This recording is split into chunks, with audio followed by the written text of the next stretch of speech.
ਭਾਰਤੀ ਸੱਭਿਆਚਾਰ ਵਿੱਚ ਅਧਿਆਪਕ ਨੂੰ ਗੁਰੂ ਦਾ ਦਰਜਾ ਦਿੱਤਾ ਗਿਆ ਹੈ ਕਿਉਂਕਿ ਗੁਰੂ ਨੂੰ ਗਿਆਨ ਦੀ ਗੰਗਾ ਮੰਨਿਆ ਜਾਂਦਾ ਹੈ। ਜੇਕਰ ਗੁਰੂ ਆਪਣੇ ਫਰਜ਼ ਤੋਂ ਵੱਧ ਕੇ ਕੁਝ ਕਰੇ ਤਾਂ ਉਹ ਲੋਕਾਂ ਲਈ ਬਣ ਜਾਂਦਾ ਹੈ ਇੱਕ ਮਿਸਾਲ। ਕੁਝ ਅਜਿਹਾ ਹੀ ਕਰ ਰਹੀ ਹੈ ਯਮੁਨਾਨਗਰ ਦੇ ਗੁਰੂ ਨਾਨਕ ਗਰਲਜ਼ ਕਾਲਜ ਦੀ ਲੈਕਚਰਰ ਰੀਤੂ ਸੋਨੀ, ਜੋ ਖੁਦ ਤਾਂ ਸੋਟੀ ਦੇ ਸਹਾਰੇ ਚੱਲਦੀ ਹੈ ਪਰ ਸਹਾਰਾ ਦਿੰਦੀ ਹੈ ਉਹਨਾਂ ਨੂੰ ਜਿਨ੍ਹਾਂ ਦਾ ਕੋਈ ਸਹਾਰਾ ਨਹੀਂ।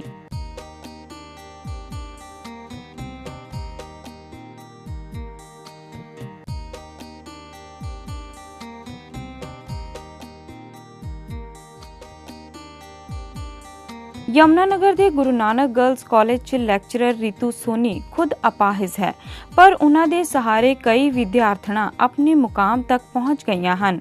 दरअसल रीतू एक संस्था चला रही है। इत्थे 100 तो वध बच्चे हैं। इत्थे वो कॉलेज तो बाद कई विद्यार्थियों को पढ़ाउंदी है अते कंप्यूटर सिखाउंदी है।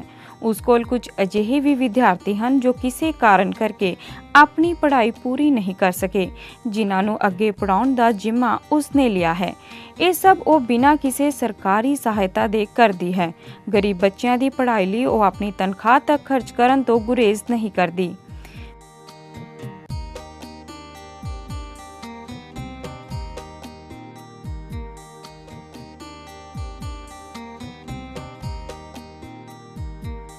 मैं यहाँ पे ऋतु मैडम से मिलने आया था। मेरे को पता लगा है कि जो ऋतु मैडम है वो डिसेबल्ड पर्सन कर रही थी, इसीलिए मैं भी इनसे मिलने आया हूँ ताकि मेरा फ्यूचर भी संवर सके। जिस प्रकार आप भी डिसेबल्ड हैं और मतलब आपको क्या ऋतु मैम से गाइडेंस मिली है और आप आगे क्या करना चाह रहे हो? ये जब मैं इनसे मिला था तो मैंने ये बात इनसे पूछी थी कि मैम मैं आगे क्या करना चाहिए मेरे को, तो उन्होंने गाइडेंस दिया बेटा आप टीचिंग लाइन में अपना स्कोप बनाएं। जैसे मैं फ़िलहाल बीएड कर रहा हूँ सर, उसके बाद मैं एमएड करूँगा, तब मैं इनसे गाइडेंस लेता रहूँगा बीच बीच में, और पीएचडी करनी है सर मैंने। तो इससे पहले भी आपने ऋतु मैम से? हाँ जी, इनसे पूछ के ही मैंने बीएड में एडमिशन लिया है, और बाकी औरों का भी सपोर्ट है, पेरेंट्स का सपोर्ट है, अदर टीचर्स का भी सपोर्ट है सर इसमें। बेसहारियां दी मदद ਲਈ ਉਹ किस तरह प्रतिबद्ध है इस ਦਾ अंदाज़ा इस गल तो लगाया जा सकता है कि ਉਹ ਇੱਕ ਅਜਿਹੀ ਵਿਦਿਆਰਥਣ ਨੂੰ ਕੰਪਿਊਟਰ ਚਲਾਉਣਾ ਸਿਖਾ ਰਹੀ ਹੈ ਜਿਸ ਨੂੰ ਦਿਖਾਈ ਨਹੀਂ ਦਿੰਦਾ।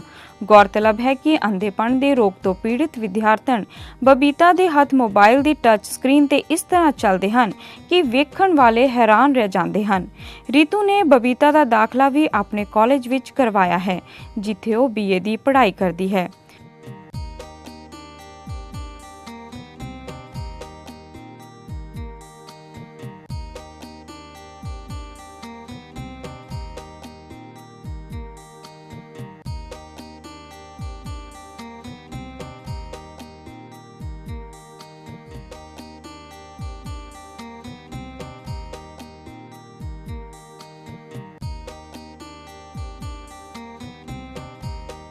मैं BA first year history honours की स्टूडेंट हूँ और मुझे अभी रीतू मैम से बहुत सारी इंस्पिरेशंस मिली। मुझे आज पता चला कि वो हैंडीकैप पे हैं, और तो मुझे लगता है कि वो काफ़ी पॉजिटिव हैं, तो मैं यहाँ पे पढ़ती हूँ। देखिए, अगर आप कहीं पे भी स्टडी करते हो, आप नॉर्मल्स के साथ अगर किसी को भी कोई भी प्रॉब्लम है, बेसिकली प्रॉब्लम तो आती ही है, बट ये है कि टीचर उसको सॉल्व कर सकते हैं, और मेरे teacher principal ma'am and Ritu ma'am ने सॉल्व किया है उसे। मैं कंप्यूटर से पढ़ाई करती हूँ जो कि मुझे कॉलेज ने प्रोवाइड किया है, और ब्रेल से पढ़ती हूँ। फ़ोन पे कुछ ऐप्स होते हैं उनके थ्रू स्टडी करती हूँ। तो ये आप ऑडियो के थ्रू अपनी स्टडी वगैरह जारी कर रहे हैं, और इस आगे इसमें कोई दिक्कत परेशानी आ रही है? मेन ये है कि मैं ऑडियो के साथ पहले करती थी, बट अब मैं ई टेक्स्ट यूज़ करती हूँ, मैं कंप्यूटर से पढ़ती हूँ। तो जैसे किस प्रकार से इसकी जानकारी आपको कहाँ से प्राप्त हुई? मैंने NAB से कोर्स किया हुआ है दिल्ली का, एंड मैंने जो CCC का एग्ज़ाम होता है वो मैंने अभी लास्ट कुछ टाइम पहले ही क्लियर किया है। तो आपको कोई इसमें दिक्कत वगैरह तो नहीं थी? जिस प्रकार आप आंखों से ब्लाइंड हैं, और ऋतु मैम आपको किस प्रकार इंस्पायर कर रही है? वो काफ़ी ज़्यादा इंस्पायर कर रही हैं मुझे उनसे बहुत ज़्यादा पॉजिटिविटी मिलती है। ਰੀਤੂ ਸੋਨੀ ਖੁਦ ਬਚਪਨ ਤੋਂ ਹੀ ਅਪਾਹਜ ਸੀ ਅਤੇ ਇਸੇ ਕਾਰਨ ਉਸ ਨੂੰ ਜ਼ਿੰਦਗੀ ਵਿੱਚ ਕਈ ਪਾਸਿਆਂ ਤੋਂ ਨਿਰਾਸ਼ਾ ਦਾ ਮੂੰਹ ਵੇਖਣਾ ਪਿਆ। ਕਿਸੇ ਹੋਰ ਨਾਲ ਅਜਿਹਾ ਨਾ ਹੋਵੇ, ਇਸੇ ਲਈ ਉਸ ਨੇ ਬੇਸਹਾਰਿਆਂ ਦਾ ਸਹਾਰਾ ਬਣਨ ਦਾ ਫੈਸਲਾ ਲਿਆ।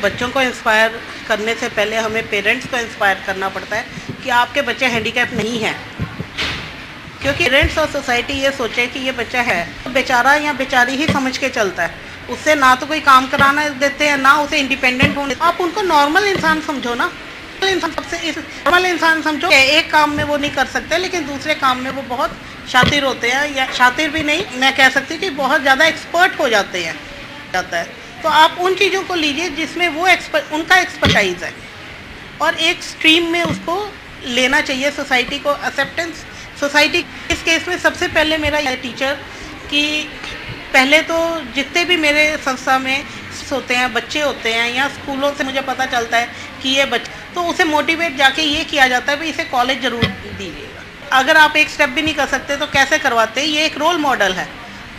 आपके अंदर इतने गुण है तो कोई देख के क्यों नहीं आपसे कुछ सीखेगा। तो आप प्लीज़ इसके ऊपर काम कीजिए। फिर मैंने अपनी लाइफ की दिशा इस पर चेंज करनी शुरू की। तो अभी तक कितने बच्चों को इंस्पायर कर चुकी हैं, मोटिवेट? इंस्पायर जो स्टूडेंट्स जॉब में गए हैं वो तो अप्रॉक्सीमेटली 30-35 गए हैं, 100 बच्चे हम वैसे कर चुके हैं। लेकिन जो एजुकेशन की बात आप करते हो वो तो अनगिनत है, मेरे पास लिमिट नहीं है। कभी पेरेंट्स आ जाते हैं, अब तो सहारनपुर, जलंधर, अमृतसर यहाँ से पैसे आने शुरू हो गए हैं जमुनानगर को छोड़ के। कुछ स्टूडेंट्स ऐसे भी हैं जो स्कूल ही नहीं गए, कॉलेज ही नहीं गए, फिर वो घर आके भी पढ़ते हैं मेरे से। स्कूल ड्रॉप आउट, एक सक्सेस स्टोरी की लड़की ने 5th में स्कूल छोड़ दिया था और उसके बाद उसके पेरेंट्स को मोटिवेट किया, उनके भैया भाभी को किया, उसको 8th तक मैंने पढ़ाया, 7th तक, फिर गवर्नमेंट स्कूल में डाला तो उसने 10th की वहाँ पे। बहुत मेहनत है इसमें, हर बच्चे को इंडिविजुअल टाइम देना पड़ता है। नॉर्मल जैसे मैं कॉलेज में पढ़ाती हूँ कि एक साथ 90 बच्चे पढ़ा दिए, एक साथ 20 बच्चे पढ़ा दिए, ऐसे नहीं है। वहाँ 1:1 रेशो चलती है। हर बच्चे की अपना तरीका है सीखने का और सिखाने का भी उसे अपना तरीका है। 2 मैसेज देना चाहती हूँ।